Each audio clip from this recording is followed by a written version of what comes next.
1. Toronto, 1995. My father, Ephraim Goldman, was considered a great man by reputation, by aura, and through a highly visible public identity. Who considered him great, you may well ask? Well, he hobnobbed with prime ministers, advised presidents, and was on intimate terms with royalty, albeit in his words, ersatz aristocrats. He knew Berenson, Bertrand Russell, and Marc Chagall. In his office, behind his desk, there is a photograph of him shaking hands with a shy, rumpled Albert Einstein. Einstein, the man who put absolute destruction within a man's reach, and with his halo of white hair looked so harmless, like a kind uncle. Once, he shared a private plane with Armand Hammer of Occidental Petroleum. They played chess together, and my father remembered it as fun. Mr. Hammer named his chess pieces after famous works of art, so it was even more painful for him to lose. My, he muttered as my father swept a bishop. There goes Guernica. Hammer chewed his purplish lips in pain as my father snatched Van Gogh's self-portrait. After Hammer lost the match, he advised my father to invest in drilling futures. I don't know why such people would pay attention to me, Dad used to say. After all, he'd continue, I'm just a modest history teacher who thinks about politics and world affairs.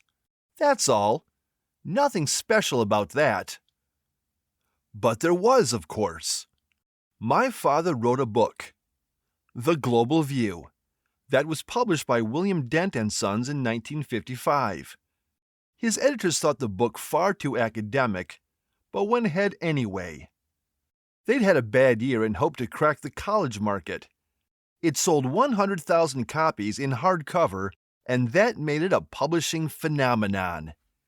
And now, some 45 years later, it continues to sell 75,000 copies every year without fail. The book has been a miniature gold mine. The Global View has been through 6 printings, revised twice and issued in paperback. It has been translated into 15 languages and sold in 65 countries worldwide. The BBC, CBC, and PBS have all filmed documentary specials about my father. He has become a TV star, although it is a medium he cares little about. But he acknowledges that it plays a vital role in global communications and reflects many of our cultural values. That's an intellectual's way of saying it's bullshit. He has written other books, of course, but none of them were as well received as the first. And what a success it was! It brought both academic and popular acclaim.